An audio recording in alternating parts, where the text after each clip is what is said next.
Hello friends, welcome to study with Kashi. Friends, आज की video में हम क्लास 12 केमिस्ट्री के चैप्टर नंबर 6 हेलो एल्केन तथा हेलो एरीन के मोस्ट इंपॉर्टेंट टॉपिक कैसे प्राप्त करेंगे को करने वाले हैं, जो कि हमारे बोर्ड एग्जाम में डायरेक्टली 5 मार्क्स के पूछे जाते हैं।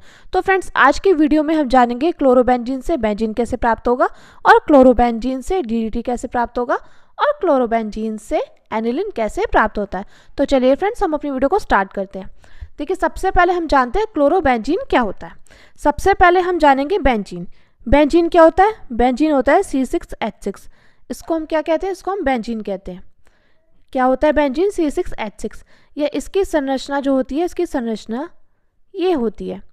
तो बेंजीन क्या होता है? बेंजीन होता है C6H6 और ये संरचना भी हमारी बेंजीन है। अब हम क्या जानेंगे? अब हम जानेंगे क्लोरोबेंजीन क्या होता है। तो देखिए, बात करें क्लोरोबेंजीन की, तो क्लोरोबेंजीन क्या होता है? C6H5Cl। ये क्या होता है? ये होता है हमारा क्लोरोबेंजीन। और अगर बात करें संरचना की, तो संरचना क्या होगी इसकी? बेंजीन रिंग पर Cl। इसको बोलेंगे हम क्लोरोबेंजीन। मैं उम्मीद करती हूँ फ्रेंड्स, आपको ये बेसिक बात अच्छे समझ में आ गई होगी कि बेंजीन का सूत्र क्या होता है और इसकी संरचना क्या होती है, क्लोरोबेंजीन का सूत्र क्या होता है, इसकी संरचना क्या होती है। अब हम जानेंगे क्लोरोबेंजीन से बेंजीन कैसे प्राप्त होगा। तो देखिए, ये जानने के लिए हम क्या करेंगे? हम यहाँ पर क्लोरोबेंजीन लिखेंगे। तो C6H5Cl ये क्या होता है? ये होता है हमारा क्लोरोबेंजीन। अब इसकी क्रिया हम क्या करेंगे? दो नवजात हाइड्रोजन के साथ कराएंगे। किसके साथ कराएंगे? दो नवजात हाइड्रोजन के साथ कराएंगे। और अभिक्रिया क्या करेंगे? अब देखिए, इसमें कोई उत्प्रेरक तो होगा, और अभिक्रिया जब स्लो होती है या फिर नहीं हो पाती, तो अभिक्रिया को हम बाहर से क्या करेंगे? एक उत्प्रेरक लेते हैं। और उत्प्रेरक का काम क्या होता है? उत्प्रेरक का काम होता है अभिक्रिया को तेज कराना या फिर संपन्न कराना, यानी कि अभिक्रिया को पूरी कराना। तो देखिए, हम यहाँ पर उत्प्रेरक क्या लेंगे? उत्प्रेरक लेंगे NiAl, यानी कि निकेल और एल्यूमिनियम का मिश्रण लेंगे। और किसके साथ क्रिया कराएंगे? NaOH, यानी कि क्षार के साथ क्रिया करेंगे। फिर से देखते हैं, क्लोरोबेंजीन से बेंजीन प्राप्त करने के लिए हमने क्या किया? हमने यहाँ पर क्लोरोबेंजीन की क्रिया दो नवजात हाइड्रोजन के साथ कराई है। और इसमें जो उत्प्रेरक काम कर रहे हैं वो है निकेल, एल्यूमिनियम और क्षार की उपस्थिति में ये अभिक्रिया होगी। अब देखते हैं, यहाँ पर हाइड्रोजन कितने? हाइड्रोजन है यहाँ पर 2। आप यहाँ पर देख पा रहे हैं, यहाँ पर कितने हाइड्रोजन है? यहाँ पर है हाइड्रोजन हमारे 2। तो हमने अपना यहाँ पर लिख लिया HH, जिससे हमें पता चल जाए। अब देखिए, ये H क्या जाएगा? ये H चला जाएगा इस Cl के साथ। आप यहाँ पर देख पा रहे हैं, ये H चला जाएगा Cl के साथ। तो यहाँ क्या बचेगा? C6H5 और एक हाइड्रोजन। यानी कि हम क्या करेंगे? हम अब C6H5 के साथ एक और H ले लेंगे। तो क्या बन जाएगा? ये बन जाएगा C6H6। इसी को हम क्या कहते हैं? इसी को हम बेंजीन कहते हैं। क्या कहते हैं? इसी को हम बेंजीन कहते हैं। अब देखिए, और क्या बना था? HCl, जिसको हम हाइड्रोक्लोरिक अम्ल कहते हैं। तो फ्रेंड्स, ये थी हमारी क्लोरोबेंजीन से बेंजीन। ये हमने कैसे प्राप्त करी है? हमने यहाँ पर क्लोरोबेंजीन की क्रिया दो नवजात हाइड्रोजन से निकेल और एल्यूमिनियम मिश्रण के साथ कास्टिक सोडा की उपस्थिति में कराई है। तो हमारा क्या प्राप्त हुआ है? हमारा प्राप्त हुआ है बेंजीन और हाइड्रोक्लोरिक अम्ल। मैं उम्मीद करती हूँ फ्रेंड्स, आपको क्लोरोबेंजीन से बेंजीन बनाना अच्छे समझ में आ गया होगा। और फ्रेंड्स, मैंने आपको पॉइंट टू पॉइंट बताया है। अब देखिए, अगली हमारी सेकेंड है क्लोरोबेंजीन से फिनॉल कैसे प्राप्त करेंगे। तो देखिए, इसके लिए हमें क्या पता होना चाहिए? इसके लिए हमें सबसे पहले क्या पता होना चाहिए? फिनॉल का सूत्र पता होना चाहिए। तो देखिए, फिनॉल का सूत्र क्या होता है? अगर बात करें संरचना की, तो संरचना में होता है बेंजीन रिंग पर OH। इसको क्या बोलते हैं? इसको बोलते हैं फिनॉल, या फिर C6H5OH। ये हमारा फिनॉल का सूत्र होता है, C6H5OH या फिर OH।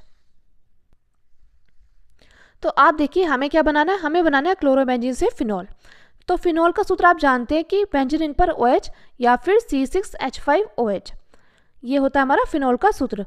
तो फिनॉल के लिए हमें क्या चाहिए? हमें चाहिए OH। तो OH हमें कहाँ से मिलेगा? OH मिलेगा हमें क्षार से। कहाँ से मिलेगा? OH मिलेगा क्षार से। और क्षार क्या होते हैं? क्षार होते हैं NaOH, KOH, ये सभी क्षार होते हैं। जिनके पीछे OH होता है वो क्या होते हैं? वो हमारे क्षार होते हैं। तो हम क्या करेंगे? हमें यहाँ पर क्लोरोबेंजीन से फिनॉल बनाना है। तो उसके लिए हम यहाँ पर करेंगे क्लोरोबेंजीन लिखेंगे। तो क्लोरोबेंजीन का सूत्र क्या होता है? C6H5Cl। ये होता है हमारा क्लोरोबेंजीन का सूत्र। और हमें क्या बनाना है? हमें बनाना है फिनॉल। तो फिनॉल के लिए हमें क्या चाहिए? फिनॉल के लिए हमें चाहिए OH। तो इसलिए हम यहाँ पर क्या करेंगे? क्षार के साथ क्रिया करा देंगे। तो हमने यहाँ पर NaOH के साथ क्रिया कराई है। और देखिए जब हम यहाँ पर क्रिया करा रहे हैं तो कोई टेम्परेचर भी होगा, तो ज़रूर कोई टेम्परेचर होगा। तो देखिए जब भी आप टेम्परेचर भूल जाए तो आप क्या लिखेंगे, आप यहाँ पर उच्च ताप भी लिख सकते हैं। जब भी आपको टेम्परेचर याद ना रहे तो आप यहाँ पर क्या लिख सकते हैं, उच्च ताप। वैसे ये जो अभिक्रिया हमारी 300 डिग्री सेल्सियस पर होती है। तो देखिए क्लोरोबेंजीन की क्रिया किससे कराई, हमने यहाँ पर क्षार के साथ 300 डिग्री सेल्सियस पर उच्च ताप पर कराई।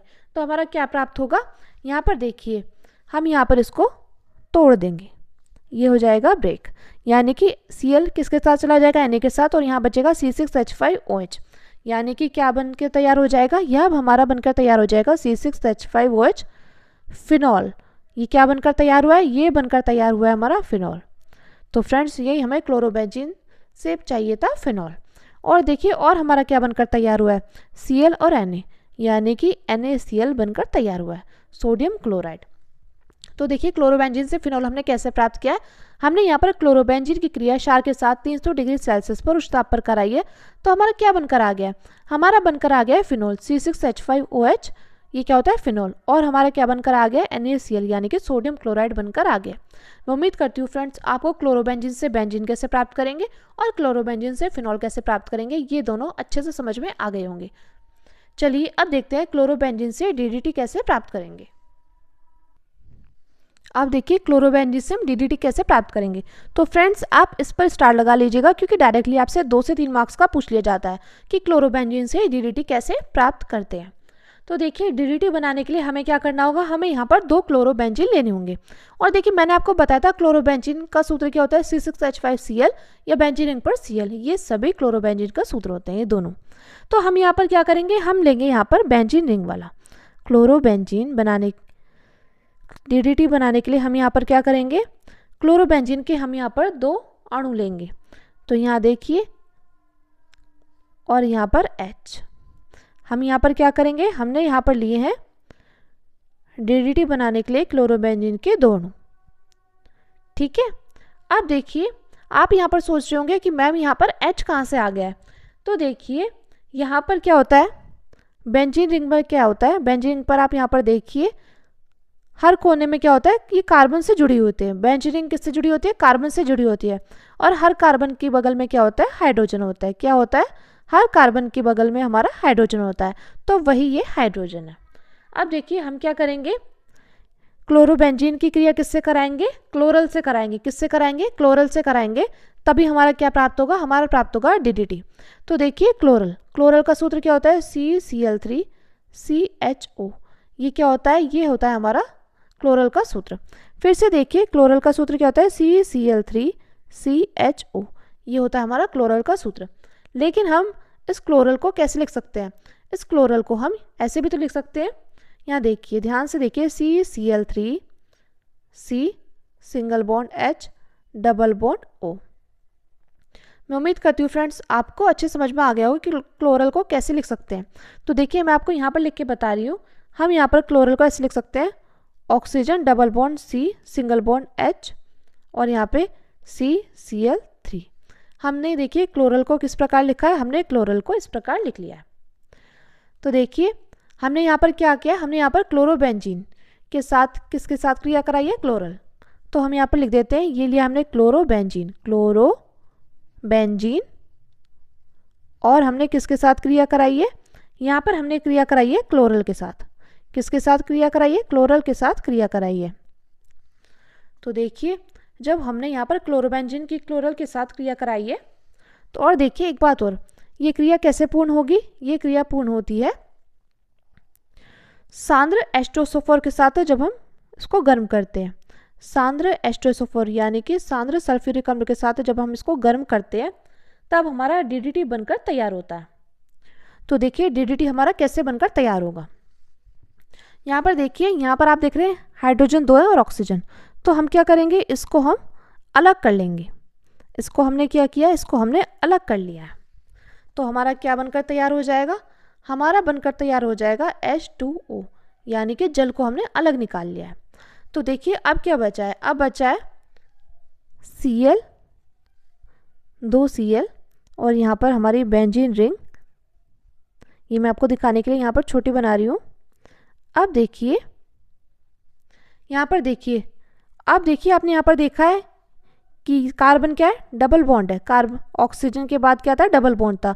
अब ये डबल बॉन्ड करने के लिए हम क्या करेंगे, दोनों बेंजीन के साथ इसको जोड़ देंगे, यानी कि हम इसको इस प्रकार लिख देंगे CCl3। कैसे लिख देंगे, CCl3। यहाँ पे एक और कार्बन आना था। तो देखिए ये हमारा क्या बनकर तैयार हुआ है, ये हमारा बनकर तैयार हो गया DDT, क्लोरोबेंजीन 2, फिर इसके साथ हमने C को जोड़ दिया और CCl3। तो ये क्या बनकर तैयार हो गया फ्रेंड्स, ये बनकर तैयार हो गया है DDT। मैं उम्मीद करती हूँ फ्रेंड्स आपको अच्छे से समझ में आ गया होगा। देखिए बहुत ही आसान है, और आपको क्या करना है, आपको इसको लिख लिख कर याद करना है, क्योंकि लिख लिख कर जब हम याद करेंगे तो हमें लंबे समय तक याद रहेगा। तो देखिए जब हमें क्लोरोबेंजीन से DDT प्राप्त करना था तो हमने क्या करा, हमने यहाँ पर क्लोरोबेंजीन के दोनों लिए और इनकी हमने क्लोरल के साथ क्रिया करा दी। और क्लोरल के साथ जब हमने क्रिया कराई है तो ये जो भी क्रिया है वो सांद्र H2SO4 की उपस्थिति में गर्म कराकर होती है। अब देखिए यहाँ पर क्या था, हमने H2O को अलग निकाल लिया, तो हमारा क्या बचा था, हमारा बचा है क्लोरोबेंजीन और हमारा डबल बॉन्ड CCl3 बचा था। तो यही हमारा है DDT, और क्या बनकर तैयार हुआ है, जल बनकर तैयार हुआ है। अब देखिए अगला हमारा क्लोरोबेंजीन से एनिलिन। तो क्लोरोबेंजीन से यहाँ पर हमें एनिलिन बनाना है। तो देखिए सबसे पहले हम एनिलिन का सूत्र जान लेते हैं। एनिलिन का सूत्र क्या होता है, एनिलिन का सूत्र होता है C6H5NH2, या फिर बेंजीन रिंग पर NH2। तो ये क्या होता है, ये होता है हमारा एनिलिन। अब हमें क्या करना है, यहाँ पर हमें क्लोरोबेंजीन से एनिलिन बनाना है। तो इसके लिए हम क्या करेंगे, यहाँ पर हम क्लोरोबेंजीन के दो अणु लेंगे। क्या लेंगे, यहाँ पर हम लेंगे क्लोरोबेंजीन के दो अणु। यहाँ पर देखिए हम ले रहे हैं क्लोरोबेंजीन के 2 अणु। उसके बाद हम इसकी किससे क्रिया कराएंगे, हम कराएंगे अमोनिया के साथ क्रिया। अमोनिया के साथ क्रिया कराएंगे हम, अमोनिया के साथ क्रिया कराएंगे। अमोनिया के भी हम 2 अणु लेंगे। और किसके साथ क्रिया कराएंगे, यहाँ हम क्रिया कराएंगे क्यूप्रस ऑक्साइड के साथ क्रिया, यानी कि Cu2O के साथ क्रिया। और यहाँ पर Cu2O यानी कि क्यूप्रस ऑक्साइड के साथ क्रिया कराएंगे 200 डिग्री सेल्सियस ताप पर, और वह उच्च दाब पर हम क्रिया कराएंगे। तो हमारा क्या बनकर आ जाएगा, तो यहाँ देखिए यहाँ पर क्या था, यहाँ पर है NH3। क्या है, 2 बार NH3 है, यानी कि NH3। तो ये देखिए रफ वर्क है। तो इस NH3 से हमने एक H हटा दिया, और इस NH3 से हमने एक H हटा दिया। तो यहाँ क्या बच जाएगा, NH2 बच जाएगा। यानी कि यहाँ पर क्या आ जाएगा, यहाँ आ जाएगा बेंजीन रिंग पर NH2। क्या बनकर आ गया, बेंजीन रिंग पर NH2। और देखिए 2 बार था, इसलिए हमने यहाँ पर 2 बार लिख दिया।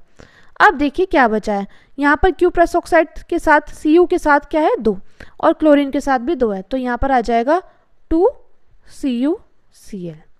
और हमारा क्या बचा है, हमारा देखिए यहाँ से हमने क्या किया था, यहाँ से हमने 2 हाइड्रोजन निकाल लिए थे, तभी तो हमारा NH2 बनकर तैयार हुआ था। तो ये 2 हाइड्रोजन और एक ऑक्सीजन मिलकर क्या बनाएगा, ये बनाएगा जल। तो देखिए फ्रेंड्स हमने क्लोरोबेंजीन से एनिलिन कैसे प्राप्त किया है। हमने यहाँ पर क्लोरोबेंजीन के दोनों लिए हैं, और इनके हमने अमोनिया के साथ और क्यूप्रस ऑक्साइड के साथ 200 डिग्री सेल्सियस ताप और उच्च दाब पर क्रिया कराई। तो हमारा एनिलिन बनकर तैयार हुआ है और हमारा जल बनकर तैयार हुआ है। मैं उम्मीद करती हूँ फ्रेंड्स आपको क्लोरोबेंजीन से बेंजीन कैसे प्राप्त करेंगे, फिनॉल कैसे प्राप्त करेंगे, DDT कैसे प्राप्त करेंगे और एनिलिन कैसे प्राप्त करेंगे, ये चारों अच्छे से समझ में आ गए होंगे। और फ्रेंड्स मैंने आपको पॉइंट टू पॉइंट बताया है। आपको क्या करना है, आपको इनको लिख लिख कर याद करना है, क्योंकि लिख लिख कर जब हम याद करते हैं तो हमें लंबे समय तक याद रहता है। और फ्रेंड्स यकीन मानिए ये जो हमारा क्वेश्चन है वो पूरे 5 नंबर का क्वेश्चन है, और ये 5 नंबर में डायरेक्टली पूछा गया है। ये मोस्ट इंपॉर्टेंट है, तो आपको इसको अच्छे से तैयार करना है। मैं उम्मीद करती हूँ फ्रेंड्स आपको वीडियो अच्छी लगी होगी। अगर आपको वीडियो अच्छी लगी हो और हमारा थोड़ी सी भी मेहनत पसंद आई हो तो प्लीज़ हमारे चैनल को सब्सक्राइब कीजिएगा और वीडियो को लाइक शेयर कमेंट जरूर कीजिएगा। तो चलिए फ्रेंड्स मिलते हैं नेक्स्ट वीडियो में। Thank you, thanks for watching.